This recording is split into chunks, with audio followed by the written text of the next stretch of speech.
함께 은혜 받을 말씀은 구약성경 잠언 3장 1절에서부터 10절입니다. 내 아들아, 나의 법을 잊어버리지 말고 내 마음으로 나의 명령을 지키라. 그리하면 그것이 네가 장수하여 많은 해를 누리게 하며 평강을 더하게 하리라. 인자와 진리가 네게서 떠나지 말게 하고 그것을 네 목에 매며 네 마음판에 새기라. 그리하면 네가 하나님과 사람 앞에서 은총과 귀중히 여김을 받으리라. 너는 마음을 다하여 여호와를 신뢰하고 내 명철을 의지하지 말라. 너는 범사의 그를 인정하라. 그리하면 내 길을 지도하시리라. 스스로 지혜롭게 여기지 말지어다. 여호와를 경외하며 악을 떠날지어다. 이것이 네 몸에 양약이 되어 네 골수를 윤택하게 하리라. 네 재물과 네 소산물의 처음 익은 열매로 여호와를 공경하라. 그리하면 네 창고가 가득히 차고 네 포도즙 틀에 새 포도즙이 넘치리라. 아멘. 이 시간은 우리 마음판에 새겨야 할 것이라는 제목으로 함께 은혜 나누겠습니다. 기도합니다. 우리를 사랑하시는 주님, 이 시간 우리가 마음을 온전히 열어 주님의 말씀 듣기 원합니다. 오직 주님의 말씀에 사로잡히기를 원합니다. 주님의 말씀에 붙들림 받기를 원합니다. 살아계신 하나님, 당신의 음성을 듣게 하여 주시고 당신의 음성을 들을 때 우리가 온전히 굴복하게 하여 주셔서 주의 말씀이 우리들의 삶에서 증거되고 경험되고 전파되게 하여 주시옵소서. 오직 성령께서 감화와 감동을 허락하시고 지혜와 지식을 더하시되 믿음을 붙잡아 주시고 그리스도 안에 있는 충만하신 사랑으로 풍성함을 받게 하여 주시옵소서. 우리 원하신 예수 그리스도 이름으로 간절히 기도하옵나이다. 아멘. 할렐루야. 아멘. 여러분이 조금 기도에 관심을 가지면 성경에서 구약이든 신약이든 기도하는 대목을 자주 보게 될 겁니다. 아브라함이 어떻게 기도했나, 야곱은 또 어떻게 기도했나, 그리고 나중에 이제 예수께서는 어떻게 기도하셨나, 또 고난 중에 있었던 다니엘은 어떻게 기도했나, 사도들은 또 어떻게 기도했나. 근데 기도들을 좀 관심 있게 보게 됩니다. 사실 우리가 기도를 잘하려면 그런 기도를 하셨던 분들, 정말 우리 앞서서 믿음의 본을 보이셨던 그분들의 기도들을 우리가 자주 묵상하고 또 입으로 따라 해보고 또 그 기도했던 그 마음을 헤아려 보려고 하고 그렇게 하면 우리도 기도가 풍성해지고 기도를 잘하게 될 줄로 압니다. 사실 기도를 잘하는 비결이 따로 있는 게 아닙니다. 유명한 솔로몬이 성전을 건축하기 전에 또 성전을 건축한 후에 하나님께 기도를 합니다. 매우 모범적인 기도죠. 다윗의 기도나 솔로몬의 기도나 말 그대로 정말 인생이 굉장히 고됐던 그 시절에 했던 기도들을 보면 고단한 사람들이 공감할 수 있는 대목들이 참 많습니다. 그런가 하면 그리스도의 사랑으로 세상에 나가서 이 그리스도의 빛을 비춰야겠다라고 하는 열정이 불타오른 사람들은 또 사도들의 기도들을 보면 감격스럽고 나도 이런 기도를 좀 하고 싶다, 그런 생각을 할 겁니다. 그런데 어쨌든 신약이든 구약이든 기도를 많이 하셨던 분들, 아니 그 이후로 성경에 기록되는 분들이 아닌 교회 역사에서 참 기도를 많이 하신 분들로 알려진 분들, 아주 기도의 대가들, 영성의 대가들이라고 존경을 받는 그런 분들의 기도들을 여러분이 혹시 기회가 있어서 보시게 된다면 하나의 공통점이 있습니다. 그 공통점이 뭐냐? 오늘 우리가 하는 기도와 너무 다른 거예요. 우리가 하는 기도들은 대개 하나님 이러이러한 문제가 있으니 해결해 주십시오, 아니면 이러이러한 복을 좀 주십시오, 그거예요. 그런데 성경에서 나오는 그 많은 기도들과 교회 역사에서 정말 기도의 대가들로 알려진 분들, 큰 부흥을 일으켰던 주역들인 그분들의 기도들을 보면 복을 주십시오, 문제를 해결해 주십시오는 그렇게 많지 않습니다. 전부 내가 어떻게 하면 하나님 보시기에 바르게 살 수 있겠습니까? 내가 어떻게 하면 내 마음의 진실함과 거룩함으로 하나님을 섬길 수 있겠습니까? 그래서 삶의 태도, 삶의 자세, 하나님 앞에 내가 어떤 모습으로 설 것인가, 이것에 대한 고민을 하고 이것을 토로하고 이걸 붙잡아 주시기를 기도하는 내용들이 다 주류를 이루고 있습니다. 인생 살면서 세상살이에서 처세술을 배워가는 사람들이 있습니다.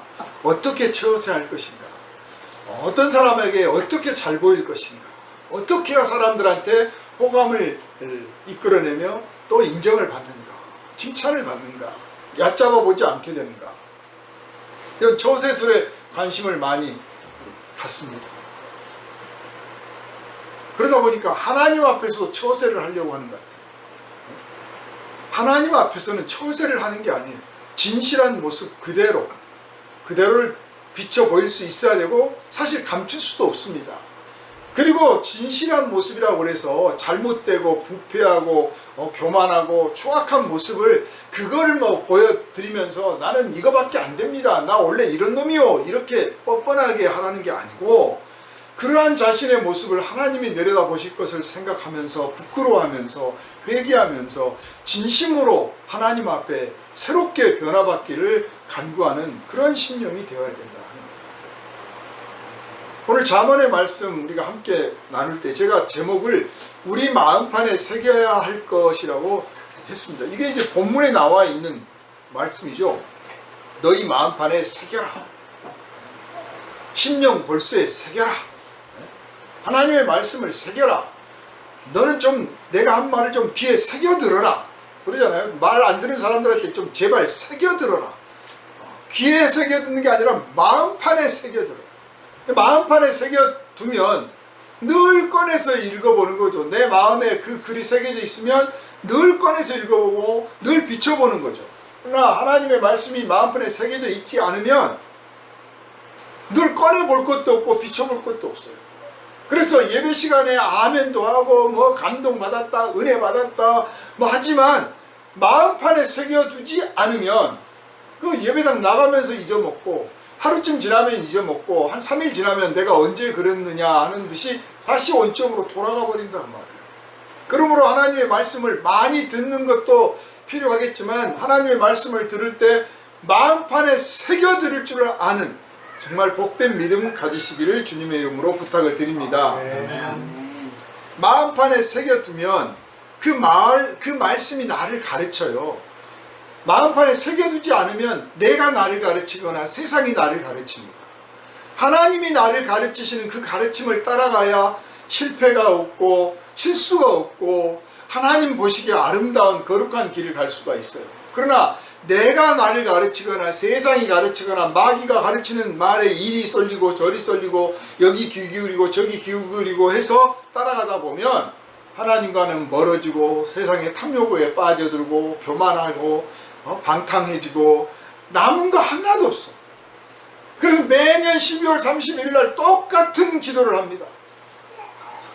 똑같은 기도를. 하나님, 제가 돌아보니까 1년 동안 한 게 없습니다. 하나님 돌아보니까 정말 맨날 이거저거 작년에 했던 기도 재작년에 했던 기도 똑같이. 왜 그런 줄 아세요? 마음판에 새기질 않았어요. 하나님의 말씀을 마음판에 새기고 그 마음판에 잘 안 새겨질 거예요. 돌같이 딱딱한 마음이니까. 손가락으로 새겨보세요. 손가락이 문질러지지. 그렇게 피눈물 흘려가면서 새겨들어야, 그래야 진짜 그 말씀이 나를 가르칠 수가 있는 것입니다. 그러므로 멋있는 말, 즐거운 말, 감동적인 말, 이런 말을 들으려고만 하지 말고, 듣기 싫든 재미가 없든 딱딱하든 어쨌든 간에 이것이 나를 향하신 주님의 말씀이요 주님의 뜻이다. 이 말씀을 내가 순종하지 않으면 차라리 안 듣는 것만 못하다. 가룟 유다는 사도가 됐습니다. 우리가 정말 부러워하고 존경하는 예수님 바로 곁에 측근에 앉아있는 사도가 됐어요. 그렇지만 결국 예수를 배반했지 않습니까? 그러니 사도가 된 게 무슨 유익이 있습니까? 우리가 하나님의 말씀을 듣고 배우지만 우리가 그 말씀을 새기고 그 말씀에 순종하지 않으면 그게 무슨 소용이 있겠습니까? 오히려 주님 앞에 심판받을 때 너는 듣기를 엄청나게 많이 듣고 배우기를 무지하게 많이 배웠는데 도대체 남긴 게 뭐냐, 이룬 게 뭐냐, 순종한 게 뭐냐, 내가 너를 참 부끄러워한다, 이런 말을 오히려 들을 수도 있습니다. 그러므로 오늘 우리가 이 땅에서 하나님 주신 생명으로 살아가는 동안에 정말 내가 단 한마디의 말씀이라도 순종하고 단 한 번 가르침이라도 온전히 깨달아서 이 말씀을 이루고 그럼으로써 하나님께 영광을 돌리는 진짜 복된 심령, 복된 인생 한번 되어보자 하고 모든 것을 걸어서 살아가는 복된 성도가 되시기를 주님의 이름으로 축원합니다. 마음의 평안이라는 것을 한 번이라도 제대로 누려보지 못한 사람은요, 그 마음의 평안이라는 말을 들어도 짐작이 안 됩니다. 그죠? 그런 평안을 겪어본 적이 없으니까 마음이 참 평안해요, 예수 믿으십시오, 참 평안합니다. 그게 뭔데요? 한 번이라도 겪어봐야 이 마음의 평안이 뭔지를 알아요. 또 반대로 그 극심한 공황장애인이 무슨 불안, 공포 이런 것들을 경험해보지 않은 사람들은 내가 무서워서 죽는 줄 알았어요. 그러면 뭘 그거 가지고 무섭다고 그러세요? 그래. 이해가 안 되는 거죠. 참 공감이 잘 안 돼요. 그렇다고 해서 다 경험해 볼 거냐. 할 수만 있다면 안 좋은 거, 괴로운 거, 슬픈 거, 무서운 거 경험 안 하는 게 좋죠. 꼭 경험해 봐야 되겠습니까? 떨어져 보고, 쌀 떨어져 보고, 돈 떨어져 보고, 그래야 회개하고, 어디 다쳐보고, 깨져 보고, 그래야 아이고 정신 차리고, 꼭 그래야 되겠습니까? 그런 거 하지 않고 하나님을 잘 섬기는 그런 사람, 그게 순종하는 삶이죠. 그러므로 여러분, 일삼아서 애써서 그 구렁텅이로 빠지려고 하지 말고, 구렁텅이로 미끄러 들어가는데 거기에 막 끌려 들어가지 말고, 길을 쓰고 벗어나서 평안을 누리기를 소망하고 평안을 하나님께 구하고 그 하나님이 주시는 그 평안을 항상 붙잡고 누리시기를 주님의 이름으로 부탁을 드립니다. 아멘. 그 평안이라고 하는 것조차도, 고통이라고 하는 것조차도 사실 그 느낌이 각각 다르기 때문에 솔직하게 말하면 사람 붙잡고 인생 상담하는 것은 한계가 있어요. 듣는 신용해주고 내가 짐작이 갑니다. 내가 알겠습니다. 하지만 정말 저 사람이 내 마음 알까?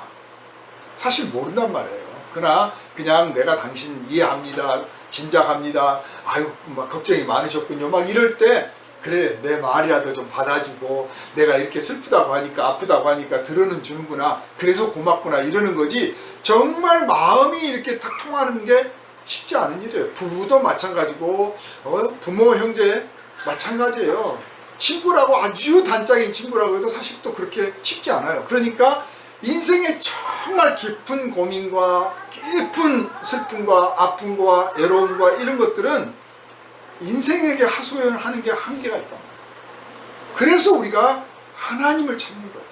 하나님께 호소하고 내 마음을 알아주실 그분, 내 슬픔, 내 아픔, 내 괴로움 알아주실 그분, 또 반대로 내 기쁨, 내 자랑, 내 정말 이 느끼는 행복감, 이거 알아주실, 진짜 나와 같이 공감해주고 나를 위로해주고 나를 격려해주는 그럴 수 있는 분은 오직 하나님 한 분밖에 없다 하는 것을 오늘 우리가 깨달으시기를 주님의 이름으로 부탁을 드립니다. 그 하나님께서 사람이 되셨어요.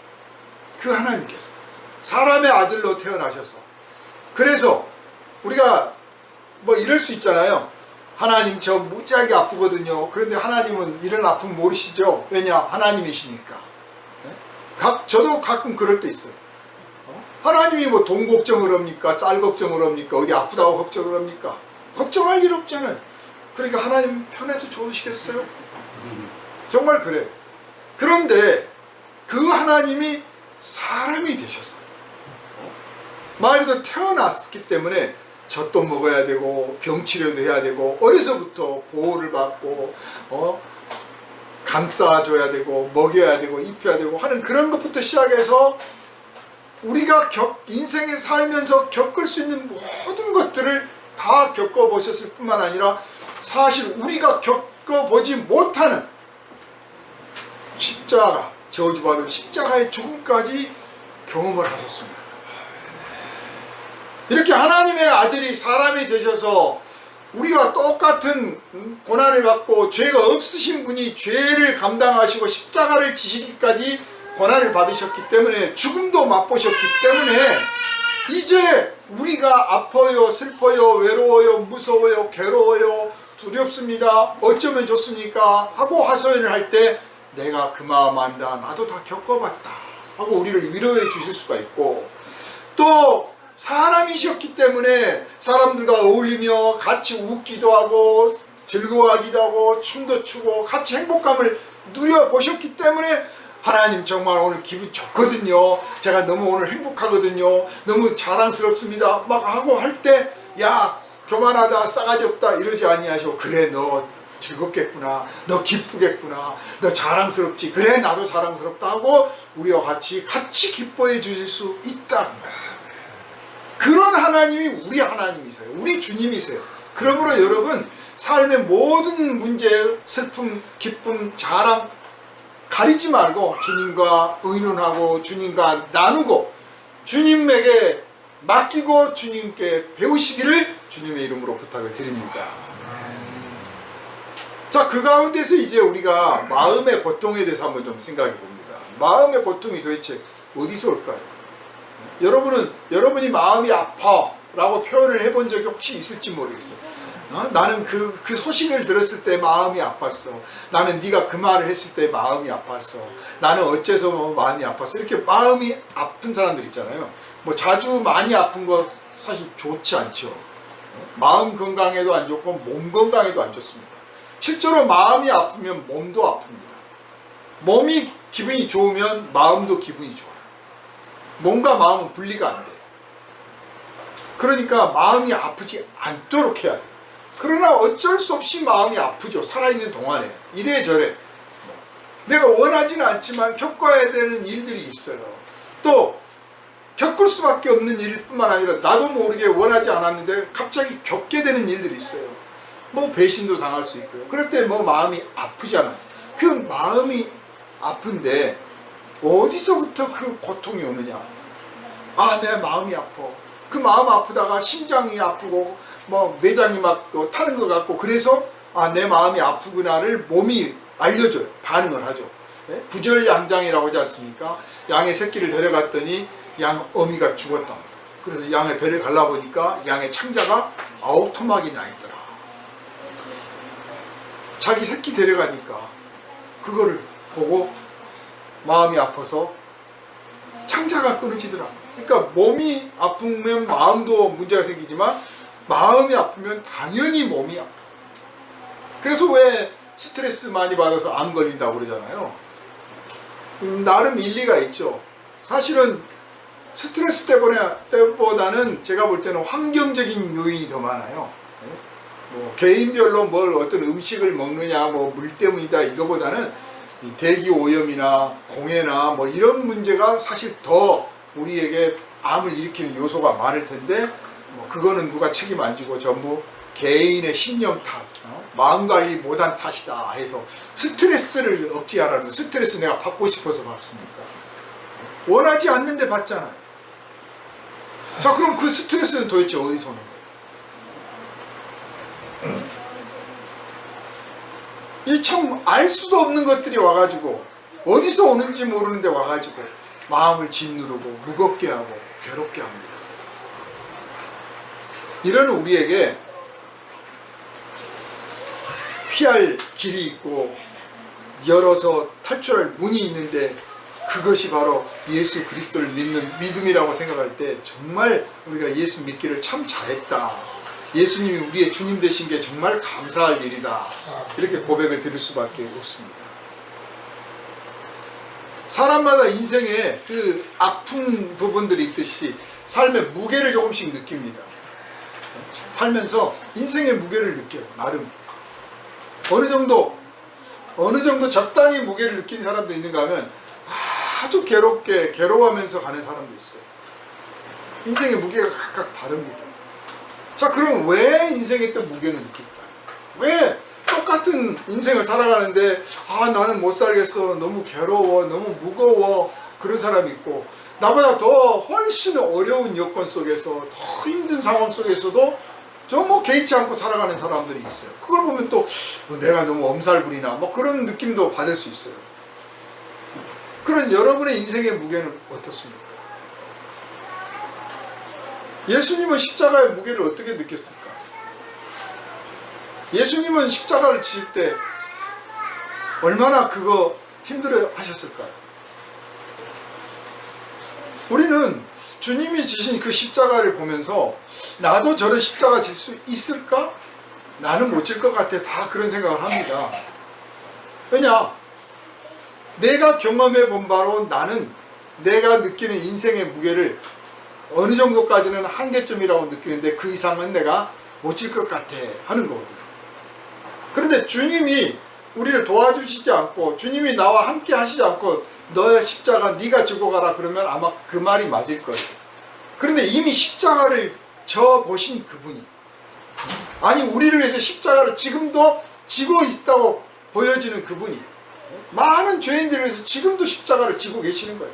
그분이 내가 도와줄게, 내가 함께 가줄게, 내가 너의 십자가를 내가 들어줄게, 이렇게 해주시니까 사실 우리가 감당할 만한 십자가를 지고 갈 수 있다라고 하는 것을 확실히 믿을 수가 있습니다.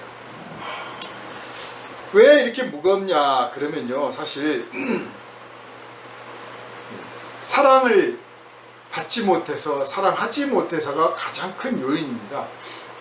나는 내가 원하는 방식, 내가 원하는 양의 사랑을 받지 못하고 있어, 이렇게 느낄 때 인생이 무겁게 느껴지고 삶이 고통스럽게 느껴집니다. 또 반대의 경우도 물론 없잖아 있겠죠. 내가 원하는 방식, 내가 원하는 양만큼의 사랑을 하고 싶은데 그 사람이 그걸 받아주질 않아. 거절하고 외면하고 뿌리치고 오히려 나를 대적해, 욕을 해. 그럴 때 또 좀 괴롭겠지, 무겁겠지. 그러나 사랑을 하지 못한 괴로움보다는 사랑받지 못한 괴로움이 훨씬 클 거라. 되게 상담을 해보면 나 살기 힘들어요, 살고 싶지 않아요, 이런 고백을 하는 사람들이 나 어디 아파서 너무 죽겠어요, 목사님 나 죽여주세요, 그런 사람은 1000명 중에 1명 있을까 말까요? 육체가 아파서 못 살겠다는 사람은 없어요. 참아보자, 한 번에 견뎌보자. 그런데 마음이 아파서는 못 살겠다는 정말 많아요. 마음이 아파서. 그런데 왜 마음이 아프냐, 왜 그렇게 인생이 무겁습니까 하면 사랑 때문입니다. 사랑 때문에. 사랑받아야 될 사람한테 사랑받지 못했을 때, 사랑했는데 거절당하고 배신당했을 때,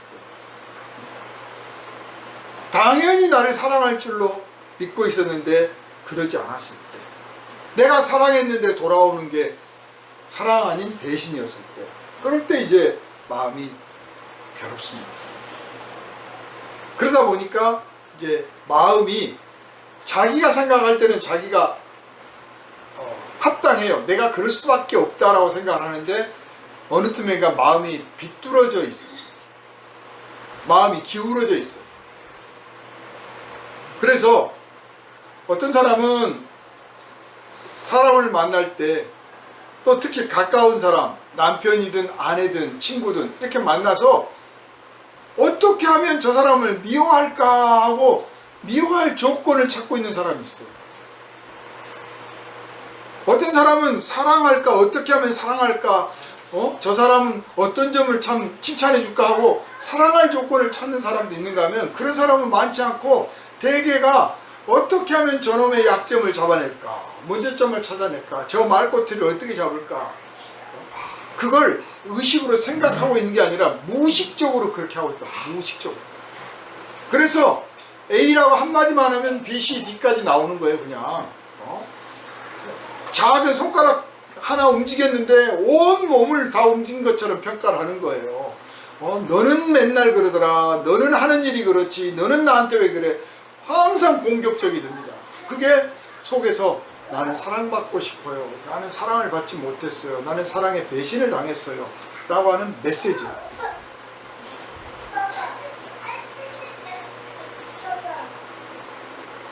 그래서 그러다 보니까 이제 어떤 사람은 하는 짓마다 미워요. 어떤 사람은 참 하는 짓마다 예뻐. 우리가 그 점을 정신을 차리고 깨달아야 돼요. 보면 이렇게 너는 하는 짓마다 예쁘니? 그럴 수 있는 사람은요, 너는 이렇게 하는 짓마다 밉냐? 그럴 수 있어요. 한 사람이 그러는 거예요. 한 사람이 어떤 사람을 보면 모든 게 다 예뻐 보이고, 또 다른 어떤 사람을 보면 모든 게 다 미워 보이는 거예요. 그 사람이 문제가 아니고 그 사람이 잘난 게 아니라 내가 문제인 거예요. 내가 편협하고 내가 기울어져 있고 내가 비틀어져 있는 거예요. 그 잘하고 예뻐 보이기만 하는 속에도 정말 잘못한 게 있고 미운 짓도 있고 얼마든지 있는데 왜 그건 감싸주면서 그 참 못나 보이고 미운 짓만 한다고 보여지는 그 사람도 장점이 있고 잘한 일도 있는데 왜 그거는 안 보고 너는 왜 이렇게 하는 짓마다 밉냐? 이게 내 문제라는 거죠.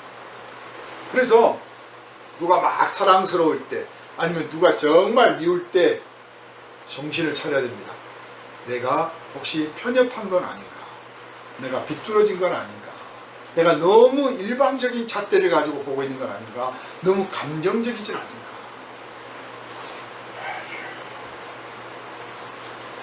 오늘 본문을 보면요, 본문이 그렇게 돼 있잖아요. 내 아들아, 나의 법을 잊어버리지 말고 네 마음으로 나의 명령을 지키라. 어떻게 기도해야 복을 받을까? 어떻게 해야 잘 사나? 어떻게 해야 가정이 평화로울까? 우리가 연구도 하고 하나님 어떻게 하면 좋아요? 기도도 하고 막 성경도 찾아보잖아요.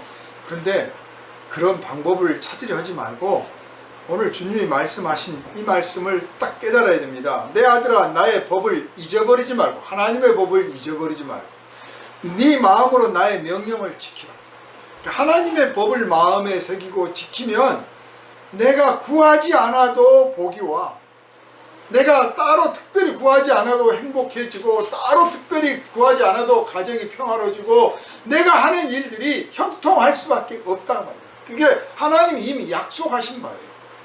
다른 인생의 성공 비결을 찾으려 하지 말고 하나님의 법을 마음에 새기고 그 마음을 따라 지키며 그 마음의 승리를 날마다 누리시기를 주님의 이름으로 부탁을 드립니다. 아멘. 자, 그리하면 그것이 네가 장수하여 많은 해를 누리게 하고 장수하게 해준다.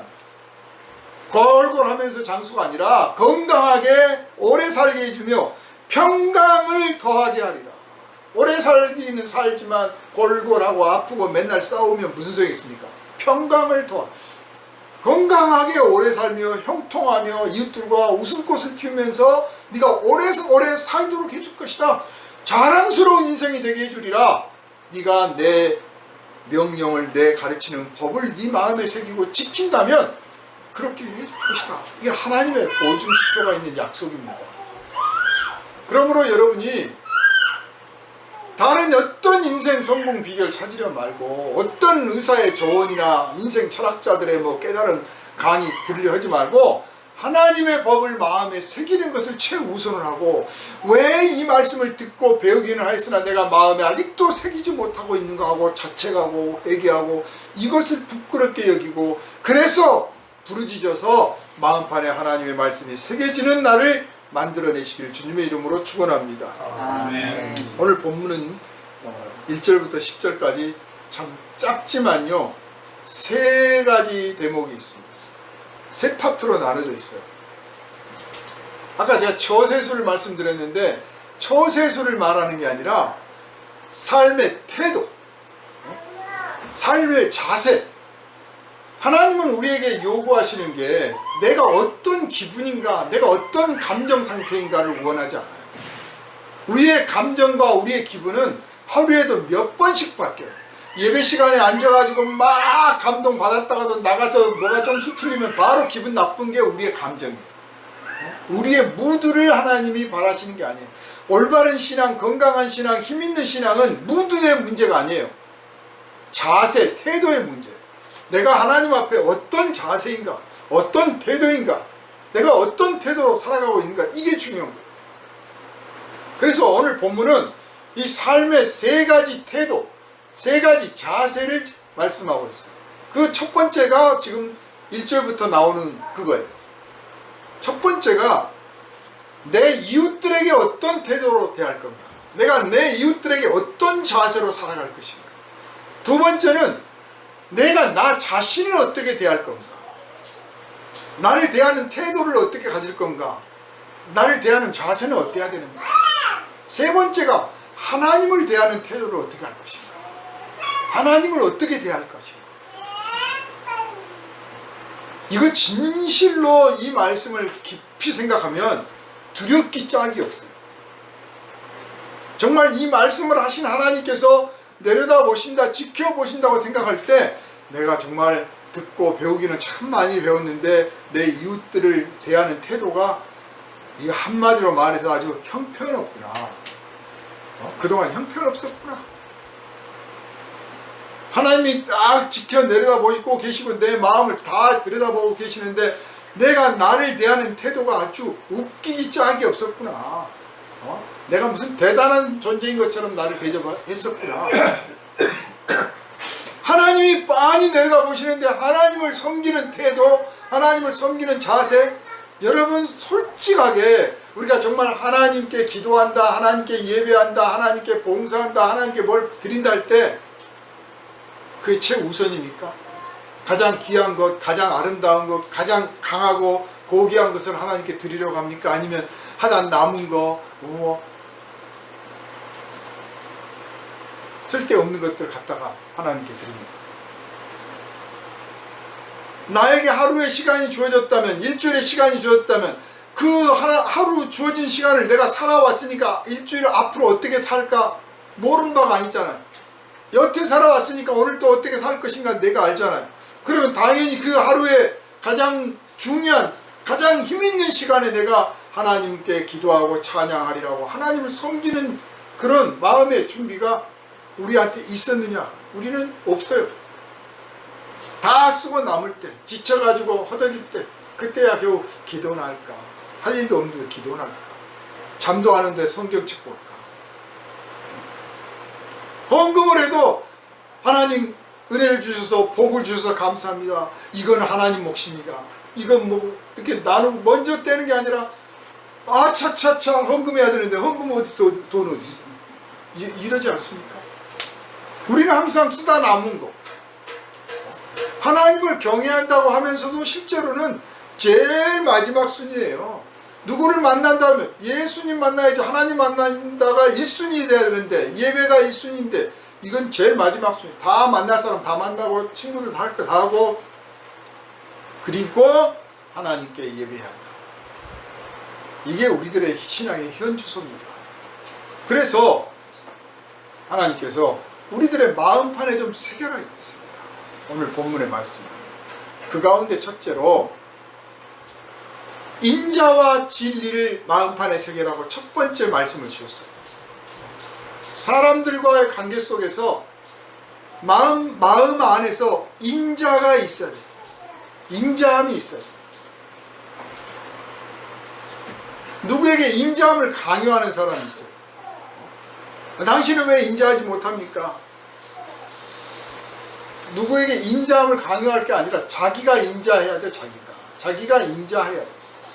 우리가 하나님을 섬기고 하나님께 예배하고 이렇게 기도하고 하는 이유가 하나님이 인자하시기 때문이에요. 하나님이 인자하시지 않은 분이다. 그러면 우리가 하나님 무서워서 나와서 하나님하고 예배도 하고 뭐 기도도 하고 헌금도 하고 뭐 하겠지만 언제든지 기회가 주어지면 수틀리면 달아날 생각하죠. 할 수만 있으면 내가 벗어나고 싶다 같죠.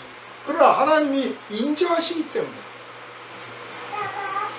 너그러우시기 때문에, 다정하시고 관대하시기 때문에 우리가 하나님께 나오고 잘못한 줄 알면서도 실수한 줄 알면서도 허물 많은 줄 알면서도 하나님 앞에 나와서 기도도 하고 눈물도 흘리고 회개도 하고 또 어느 때는 뻔뻔스럽게 하나님 주세요 달라고도 하고 또 하나님의 은혜를 받고 치유도 받고 감격하는 거 아닙니까?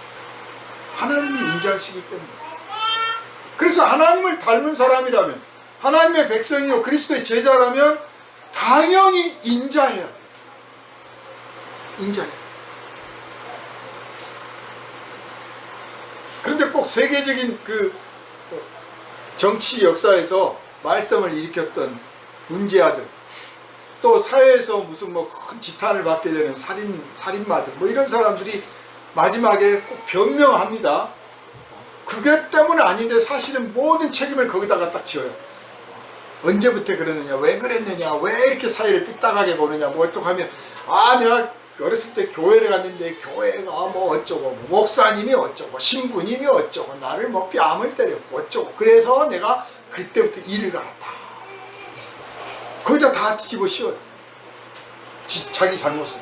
그렇지만 한편으로 그 말이 또 맞는 거예요.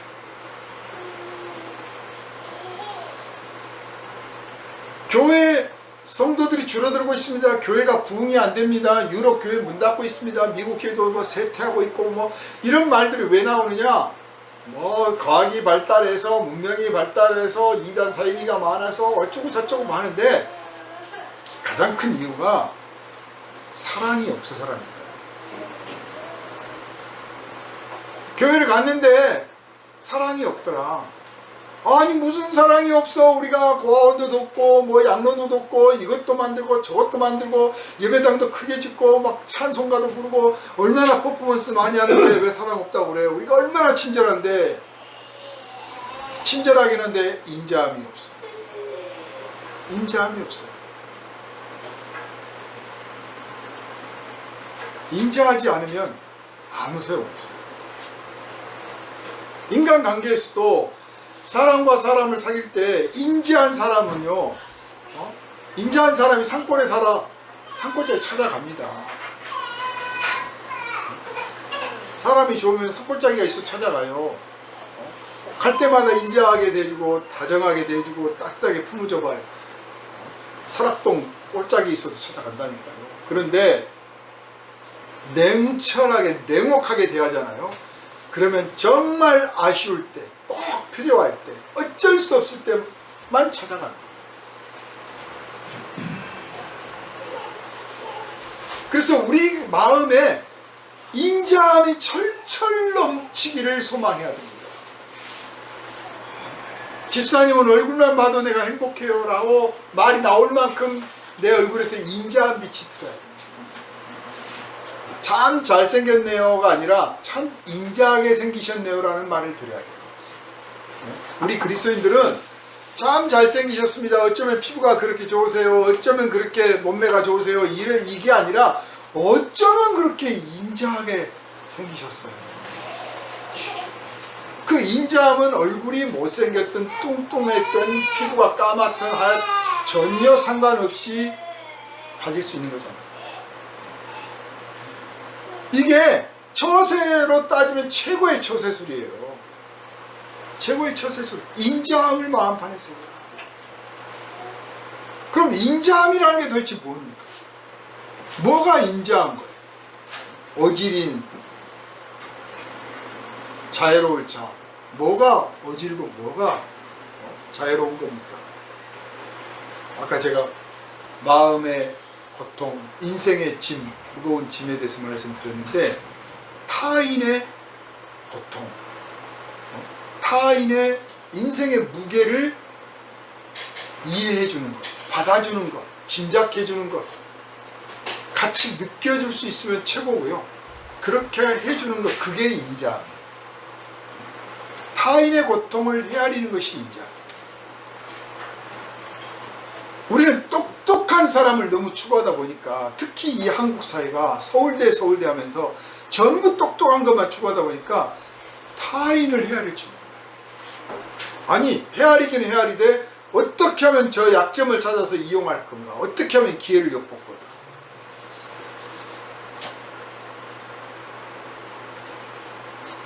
공부 많이 한 사람들은 아주 거기에 빠삭합니다. 정말 빠삭해요. 그걸 우리가 부러워하고 대단하다고 여기고, 나도 저런 힘을 가져봤으면 하다 보니까 이 사회가 따뜻함이 없는 사회로 점점 차가운 사회로 변해가고 있어요. 그래서 타인의 고통을 헤아릴 줄 아는 눈, 타인의 고통을 헤아릴 줄 아는 마음, 그래서 이 눈과 마음이 보는 대로 손이 따라가고 발이 따라가는 것, 그게 인자함이에요. 예수님이 그 유대 땅을 다니실 때 성경 기록대로 보면 한꺼번에 4,000명이 넘는 사람들이, 5,000명이 넘는 사람들이 따라와서 먹을 것이 없어가지고 고민거리가 된 적이 있었잖아요. 제자들이 이 사람들을 어떻게 먹일까요? 한 대목이 나옵니다. 자, 그때요, 예수님의 그 사도들과 제자들이 인자하지 않는 사람들이었다면, 그래, 예수님 만나면 병도 고쳐주고 놀라운 기적들을 보는데 그분들이 인자하지 않았다면 그 사람들이 그렇게 따라왔을까요? 안 따라오죠. 줄을 서시오 이러면서, 너 그거 똑바로 못 서? 야단이나 치고. 우리 지금 선생님이 얼마나 바쁘신 분인데 니들 만나주는데 말이야. 이런 식으로 했다면 하면서도 기분 나쁜 거야. 속으로 억울하고 슬프고, 에이 내가 다음에 오나봐라, 이번 딱 나오면 내가 다시는 안 돌아온다. 아니야 나 안 할 거야. 차라리 안 가고 말 거야. 다 떠났을 거예요. 그러나 주님과 그 주님의 제자들이 인자했기 때문에 병을 고치든 안 고치든 간에 그분 곁에 머물고 싶었던 사람들이 그렇게 많아진 줄 믿으시기를 바랍니다. 아멘. 교회 부흥도 마찬가지고 가정 부흥도 마찬가지예요. 사업도 마찬가지예요. 인자함이 넘칠 때, 예전에는 그 회사 제품이 좋다더라, 그 음식점이 맛있다더라, 그러면 됐어요. 기술력이나 그런 중심이었다면, 요즘은 어떻습니까? 그 회사가 사회에 기여하는 바가 크더라, 그 경영자가 세금을 잘 내고 정직하다더라, 그 식당 가면 친절하다. 이제 기준이 바뀌어 가잖아요.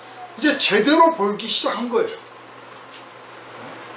우리 게 최고야, 우리 게 제일 맛있어, 이런 시대는 지나간 거예요. 이제는 정말 진정성 있게 사람을 대해야 되고, 인자하고 친절한 기업이다. 기업 제품은 좀 안 좋은데 사회 봉사를 한다, 기꺼이 도와줘, 기꺼이 사줘요. 점점점 성숙한 사회가 돼가고 있는 거죠. 여기서 교회가 그 역할을 이끌어가야 되는 거예요. 예수님이 바로 그런 분 아닙니까? 그래서 성도들에게 지금 가르치시는 거예요. 네가 인생을 성공하고 싶다면, 사회에서 인정받고 칭찬을 받고 싶다면, 세상 사람들한테 존경을 받고 싶고 사랑받고 싶다면, 사실 사랑받고 존경받고 인정받아야 사업도 잘 되고 가정도 잘 되고 다 잘 되는 거 아니에요. 그게 결국 비즈니스로 말하면 그게 다 수익과 연결되어 있는 거예요. 그러려면 어떻게 해야 되느냐? 인자해야 된다. 인자해야 된다. 두 번째로 진리를 마음판에 새기라고 했어요. 진리를 따라가. 불의하고 악하고 부정한 것을 모른 척하고 외면하고 거기에 편들고 그것을 지지하고 그걸 자랑하지 말고, 거기에 붙어서 이익을 얻으려 하지 말고, 이게 옳다, 이게 진리다 하면 그걸 지킬 줄 알아야 돼요. 손해볼 줄 알아야 돼요. 며칠 전에 어떤 집사님이 아주 긴 문장의 카톡을 보내왔어요. 부동산 거래를 하는데 아예 갑과 을이 왔어. 네?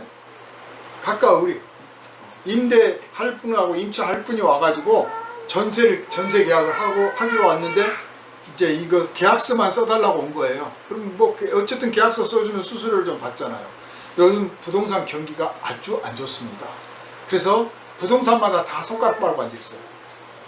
거미줄치게 생겼어요. 그러니까 손님 하나 온 게 얼마나 반가운지 몰라.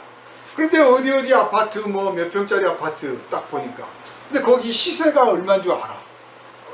시세가 얼마면 전세가 얼마 나온다도 알아. 그런데 그걸 계약을 맺고 전세 대출을 받겠다고 한다는 거예요. 근데 그 전세 대출을 받겠다는 액수, 그러니까 이게 금액이 크게 써져야 대출도 크게 받는 거 아니에요. 허용 금액이 이를테면 7천만 원이다. 예를 들어서 7천만 원이다 그러면 한 9천만 원을 지금 하겠다고. 이거 안 됩니다. 아니요, 은행하고 이야기가 끝날 때.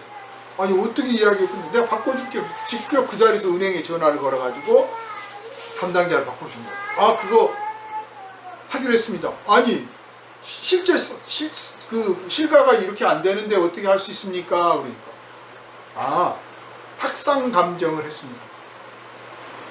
실거래를 직접 보는 게 아니고 테이블에 앉아서 탁상 감정을 해서 우리가 감정 그렇게 했으니까 은행에서 대출해 줄 겁니다.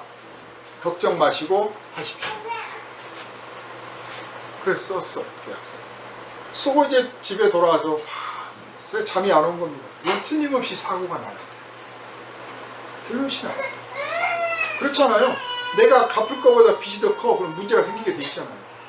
사고 나는 데. 그래서 새벽 기도 마치고 안 되겠다. 새벽에 전화를 했어. 값을 다 전화해가지고 9시까지 계약서 가지고 나오십시오. 나 못 쓰겠습니다. 취소합니다. 그래서 불러가지고 계약을 취소했어요. 그래서 수익도 날아간 거죠. 돈도 날아간 거죠.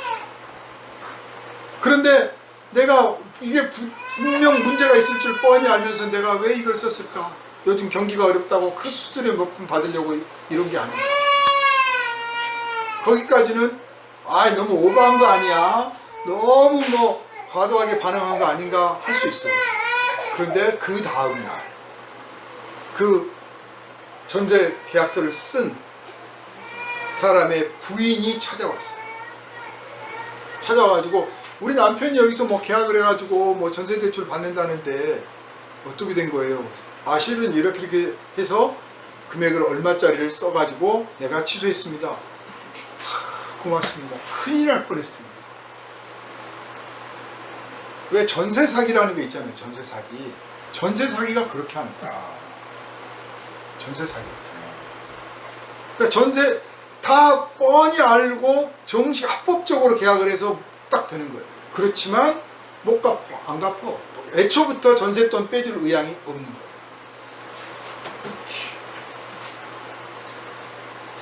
심각한 문제가 생깁니다.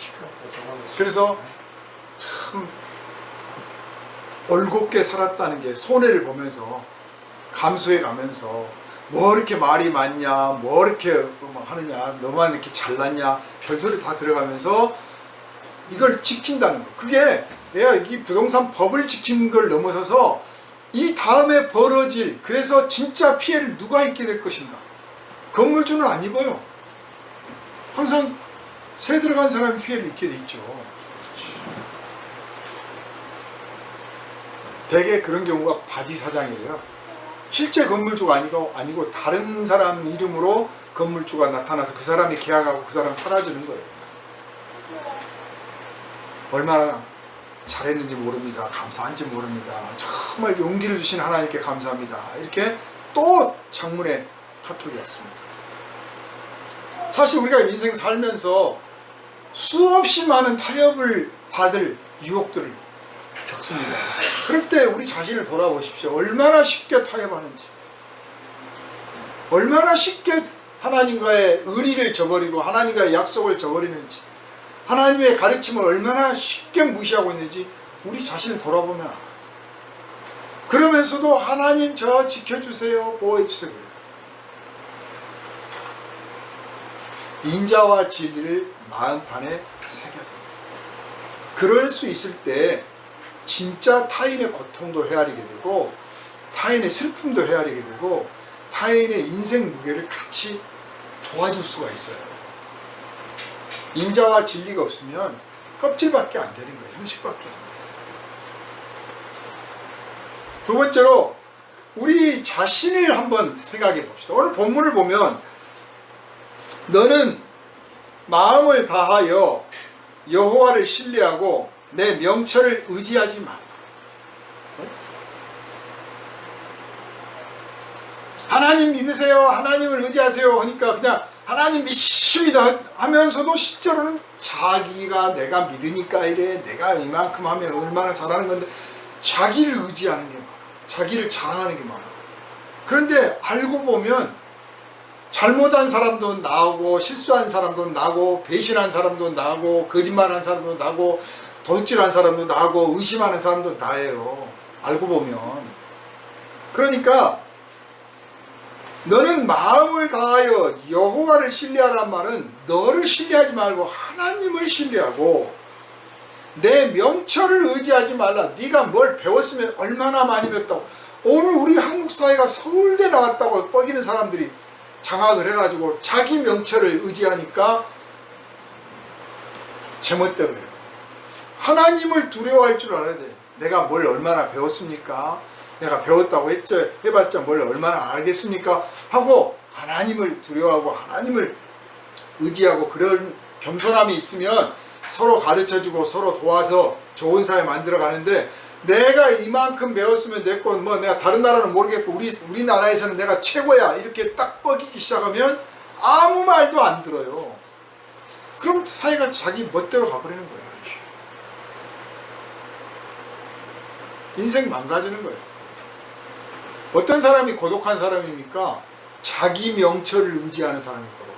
자기가 똑똑한 줄 알고 자기가 현명한 줄 알고 자기가 진짜 사랑도 많고 자기가 진짜 정직하고 오직 자기가 괜찮은 사람이라고 믿는 사람들은 외로워요. 항상 마음에 안 들어. 항상 마음에 안 들어. 다 하는 짓들이 다 마음에 안 들어. 그런데 나는 생각해 보니까 나는 늘 모자라고 나는 늘 부끄럽고 나는 늘 죄송. 그러면 그렇다고 뭐 이축되고 그냥 뭐 정신병리학적으로 좀 문제가 될 만큼 되라는 게 아니고, 정말 자기를 의지하지 않고 명철을 자랑하지 않는 사람은 장점들이 보여. 아, 참 잘하네. 내가 하면 저거보다는 못할 것 같은데. 아, 나도 저 정도는 할 수 있을 것 같은데. 그래도 참 빠른 시간에 잘했네. 다 잘하는 걸로 보여요. 괜찮은 사람으로 보여요. 알고 보면 다 사연이 있다니까요. 근데 자기만 사연이 있는 줄 알아. 그래서 하나님께서 우리에게 가르쳐 주십니다. 자기를 향한 처세가 필요해. 진짜 자기를 다루는 태도가 필요해. 자기를 바라보는 자세가 확실하게 필요합니다. 그게 뭡니까? 내 명철을 의지하지 말라. 그래서 기도하는 거예요. 제가 늘 말씀드리잖아요. 저한테 통보하지 마시고 의논하십시오. 하나님께 통보하지 말고 의논하세요. 하나님, 저 이러기로 했습니다. 도와주세요. 우리 기도 다 그래요. 하나님, 제가 이런 문제가 있는데 어떻게 할까요?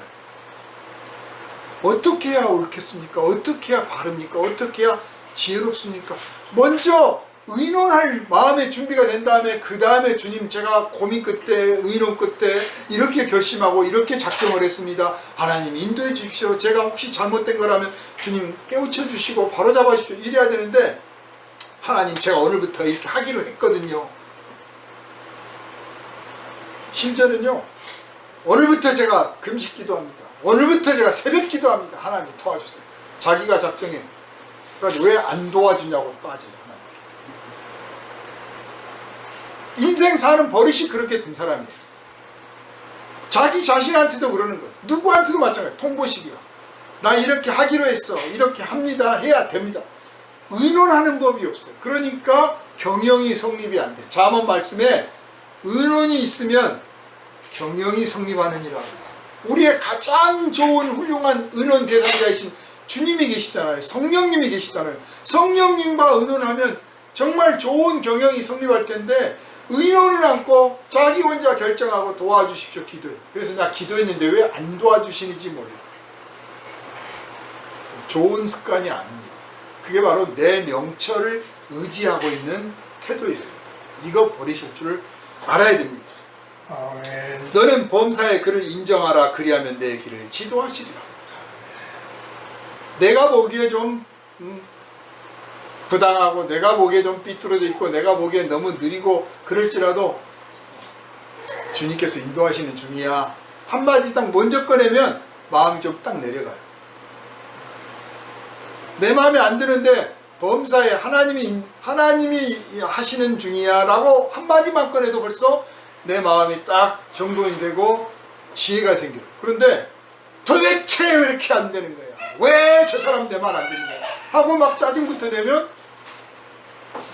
내 앞에 벌어지는 일들이 다 내 마음에 안 드는 거야. 지혜도 안 생겨. 감정만 있을 뿐이야. 그러므로 항상 범사에 하나님을 먼저 인정하는 마음의 태도를 세워야 되는데, 이러려면 입이 고쳐져야 돼요. 입버릇부터 고쳐. 입버릇 태도를 고쳐서 하나님이 하셨습니다. 하나님이 계십니다. 하나님이 인도하신 중입니다. 하나님께서 함께 하십니다. 항상 이게 입버릇 나오도록 나 자신한테 남한테만 말하지 말고 남들 막 어려워 죽겠다고 하나님 어떻게 해서 우리 사랑하는 자식을 데려가서 하나님이 함께 하시고 남한테는 또 이야기를 잘해요. 남한테 말고 자기한테 그 이야기를 하죠. 짜증내지 마라, 성질내지 마라. 하나님이 함께 하신다. 하나님이 인도하신다. 친구 때문에, 남편 때문에, 아내 때문에 짜증내지 마라. 하나님이 함께 하시고 하나님의 뜻이 있다. 그럼 벌써 마음이 딱 내려간다. 세 번째로 이 모든 것의 종합판이에요. 이 모든 것의 종합판. 하나님을 경외하라. 하나님이 그냥 우리를 사랑하시고 독생자도 내주시고 내가 뭘 좀 잘못해도 그냥 당장 불벼락 안 내리시니까 하나님을 아주 만만하게 보는 사람들이 많아요. 하나님을 경외하는 태도가 없어요. 여호와를 경외하며 악을 떠날지어다. 그러면 네 창고가 넘치고 네 소산이 넘치고 네 복이 넘쳐날 거다. 그 다음 구절들을 보십시오. 따로 구하지 않아도 돼요. 하나님을 경외하고 하나님을 경외하는 사람은 당연히 스스로 악을 떠나는 거예요. 스스로 악. 악이라는 게 뭡니까? 이웃을 해치는 거예요. 우리는 악하면 십계명을 어기고 이런 중심이잖아요. 그 내용이 결국 이웃을 해치는 거예요. 이웃을 해치는 일에서 스스로 떠나라. 그러면 하나님이 너에게 막 묻지 않아도 주신다. 가을입니다. 벌써 집 근처에 보니까 거위삭들이 다 누렇게 익어가지고 고기가 막 수고있어. 알곡들이. 그 알곡 그 보는 짧은 순간에 야, 봄, 여름 참 잘 겪었구나. 잘 지나갔구나. 병충해도 있고 태풍도 있었고 비가 안 올 때도 있었고 비가 너무 많이 올 때도 있었고 어쨌든 잘 견뎌가지고 그래 주렁주렁 맺혀 있으니 참 보기 좋다. 우리의 신앙의 가을이 그렇게 여물기를 주님의 이름으로 축원합니다. 아멘. 사람들에 대해서 내 자신에 대해서 하나님 앞에서 정말 내가 바른 자세로 바른 태도로 딱 서서 잘 여물었구나. 잘 박힌 모처럼 네가 제자리에 잘 있고 네 삶의 열매가 풍성하구나. 내가 자랑스럽다. 너 보기에도 좋지 않느냐 하는 주님의 칭찬이 우리 모두에게 임하시기를 주님의 이름으로 축원합니다. 기도합니다. 거룩하신 주님, 오늘 이 시대 참으로 혼란스럽고 이기적이며 이해타산적인 이 세상 속에서 우리가 어떤 삶의 태도를 가지고 살아야 되는지를 고민하며 우리들의 남의 허물과 약점만을 추구하고 부족한 사랑을 가지고 억지로 사랑하는 척하며 살아가는 우리에게 오늘 주님께서 말씀을 내려주시니 감사드립니다. 주님의 말씀을 내 마음판에 온전히 새겨주시옵소서. 그리하여 이 말씀대로 살게 하여 주시옵소서. 인자와 진리를 따르게 하시고 오직 여호와를 의지하고 여호와를 의뢰하며 여호와를 경외하는 삶을 삶으로써 하나님 보시기에 아름답고 우리 자신이 자랑스럽고 우리 형제와 이웃들이 우리를 즐거워하는 복된 삶을 살게 하여 주옵소서. 우리를 원하신 예수님 이름으로 간절히 기도하옵나이다. 아멘. 할렐루야. 아멘. 310